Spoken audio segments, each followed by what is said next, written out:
Dona Judite, de 58 anos de idade, sofreu um acidente no dia 28 de janeiro de 2018. Recorreu ao hospital mais próximo de sua casa, onde foi diagnosticada com entorse do grau 2, recomendada pelo médico a fazer pouco esforço e a tomar analgésico para diminuir o quadro álgico e sua intensidade de dor que a mesma apresentava. A mesma saiu do hospital com acompanhamento de alguns familiares, dirigiu-se à sua residência, onde a mesma refere ter sentido dores insuportáveis. Aconselhada por amigos e familiares, a mesma foi procurar um centro de fisioterapia, onde foi diagnosticada com fratura na região do tornozelo. O fisioterapeuta estava perante um erro de diagnóstico clínico. Para saberes como proceder numa situação como essa, acompanhe o debate da enfermeira Maura Neves e da fisioterapeuta Josefina de Carvalho Baquita. Chamo-me Edilson Tucala, técnico de enfermagem, fisioterapeuta, coordenador da Profisio. Sejam bem-vindos ao Frente Frente.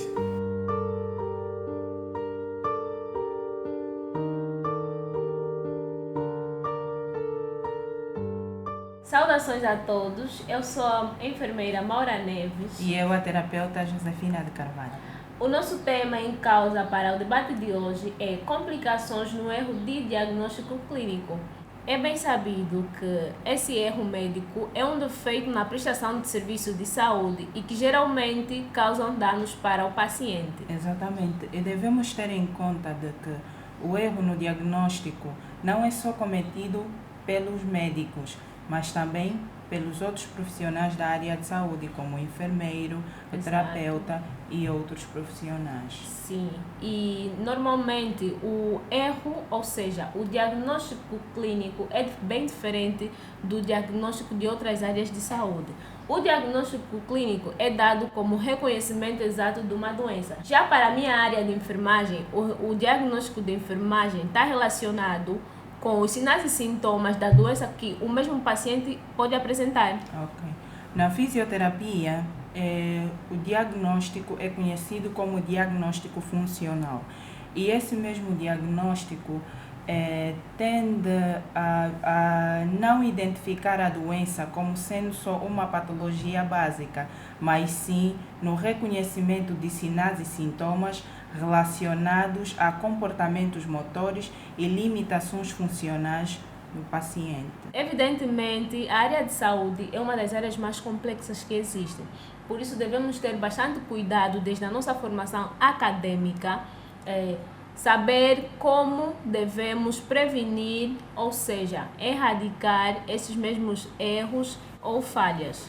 Exatamente, pois as falhas humanas inerentes às atividades de saúde são quase que inevitáveis, mas por mais que não consigamos eliminá-las, podemos sim criar melhores condições de tratamento para os nossos pacientes. Falar sobre condições é bem complicado cá no nosso país. Sabemos muito bem que os nossos hospitais, ou seja, o nosso país enfrenta problemas concernentes a esse aspecto.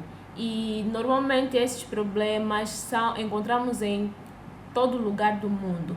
E o que devemos fazer é dar ouvidos, ou seja, buscar compreender diretamente como devemos evitar esses erros, já que as ordens, os conselhos deixam sempre a chamada de atenção para que sejamos mais cuidadosos na nossa rotina hospitalar, e isso nos leva a cometer menos erros possíveis e criar formas para melhorar o atendimento aos pacientes.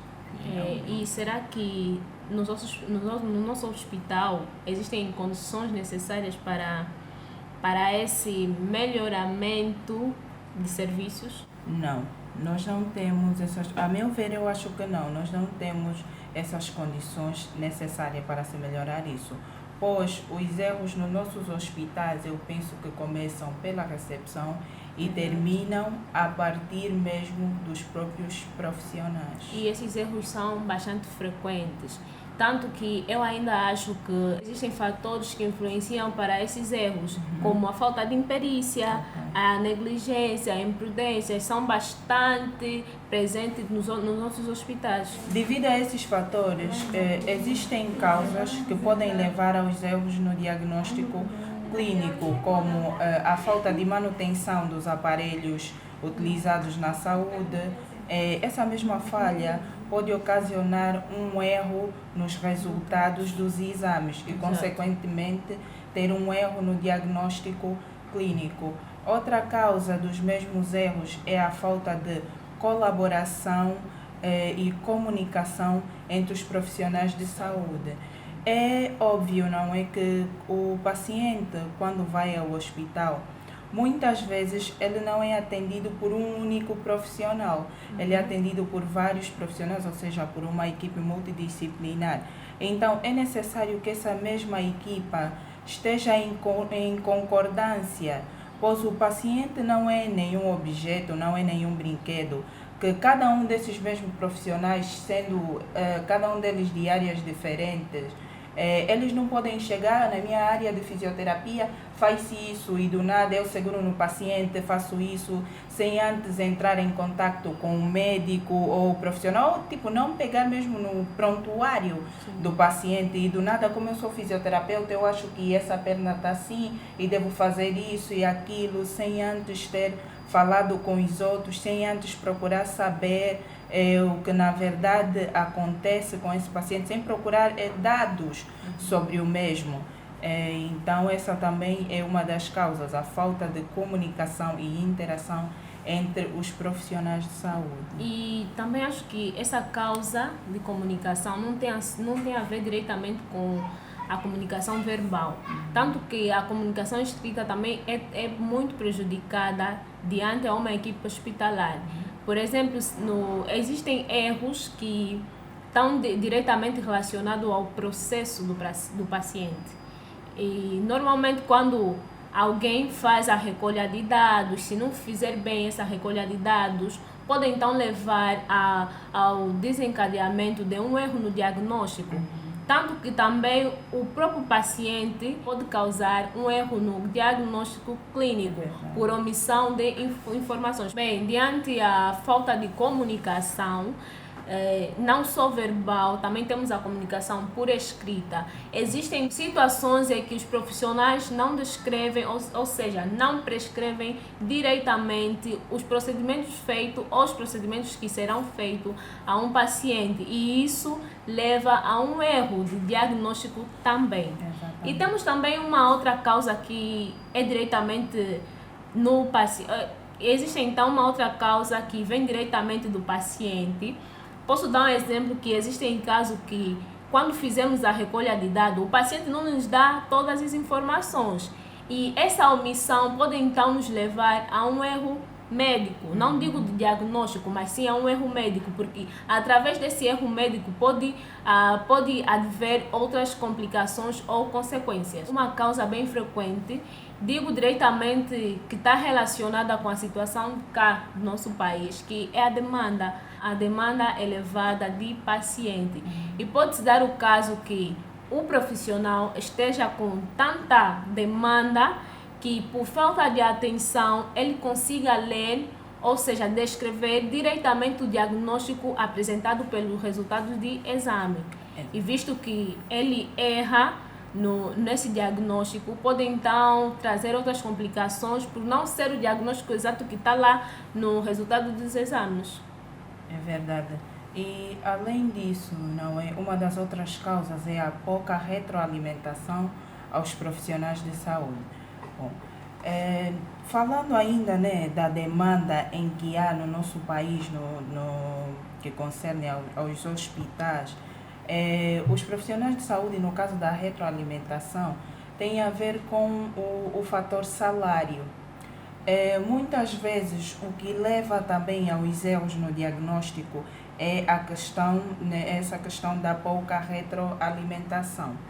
Bom, sabemos nós que o salário ou dinheiro é um fator motivacional, não é? Então, essa mesma demanda de pacientes que temos nos nossos hospitais, se for superior àquilo que nós ganhamos, a tendência, muitas vezes não é mesmo superior àquilo que nós ganhamos, mas devemos ter em conta que um profissional, né, por dia faz o atendimento de 10 a 15 pacientes, isso por dia.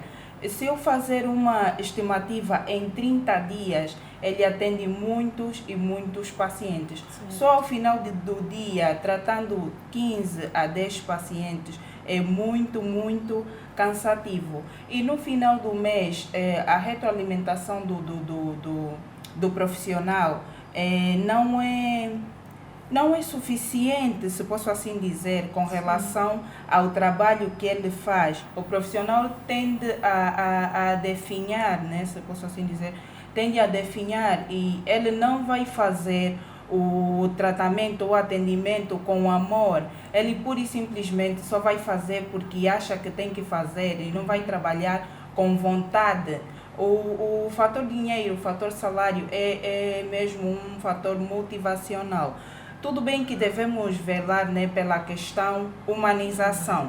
O profissional de saúde tem que ser humanista. Mas esse mesmo profissional de saúde humanista também é humano. Ele também tem as suas coisas, as suas situações por resolver. Ele tem uma família a qual ele deve dar atenção, tem uma família a qual ele deve sustentar e tem a si mesmo a que ele deve manter. Então, o fator retroalimentação também, a pouca retroalimentação também é uma das causas que leva aos erros no diagnóstico clínico neste sentido. Certo. E ainda acho que esse fator que é econômico não deve influenciar diretamente, ou seja, não deve ser o principal objetivo para o trabalho de saúde, visto que a saúde é uma área que deve estar lá por amor mesmo. Certo que um saco vazio não fica de pé, é bem certo, mas como acabaste de dizer, devemos ser humanistas. Por mais que não haja essa retroalimentação, devemos ser bastante cuidadosos para que outras vidas não sejam comprometidas também. Tudo bem, não há nenhuma retroalimentação, mas isso não quer dizer que temos que estar desmotivados até o ponto de errar no diagnóstico clínico, porque esse erro no diagnóstico pode levar à morte, pode levar à vida desse paciente. Por isso é que devemos ser bastante cautelosos, ter bastante prudência e fazermos muita perícia diante aos nossos cuidados ou à nossa assistência. Ok. É mesmo por aí, não sei se percebeste aquilo que eu quis dizer. É mesmo por aí, mas não significa que o profissional fará de propósito que tipo, que não me pagam bem, então eu também não vou tratar bem, não sei o quê. Não seja por isso, mas é mesmo pelo facto de nós sermos humanos. Nós erramos. Nós, por mais que tentarmos fazer mesmo aquilo certo, vamos nos esforçar para fazer certo, mas há uma parte de nós que tipo, somos humanos e nós temos a tendência mesmo de errar, a tendência de falhar. Nem todos os dias, como se diz, nem todos os dias são santos, nem todos os dias é a mesma coisa. O profissional de saúde não pode perder essa essência, que é a sua base principal, que é o amor ao próximo. Mas ele também é humano. Quem vai olhar por si, quem vai olhar por ele, a não ser ele mesmo? Então é por aí onde cinge essa parte da falta de retroalimentação, levar a isso, porque o salário, por isso é que os profissionais recebem salário, é uma forma de lhes motivar por aquele trabalho que eles fazem. Então, eu acho que as autoridades deviam muito velar por essa parte. Devia haver mais oferta em relação à demanda, ou que houvesse equilíbrio entre os mesmos. Porque não é que o profissional seja maldoso e que faça de propósito para que possa ocorrer os erros clínicos, não. É mesmo pela nossa questão humanização, por sermos humanos também, por nós errarmos. É nessa vertente que eu queria que a colega entendesse. E diante destas causas, recaímos diretamente nas consequências e complicações que os erros clínicos, ou seja, os erros de diagnóstico clínico podem causar.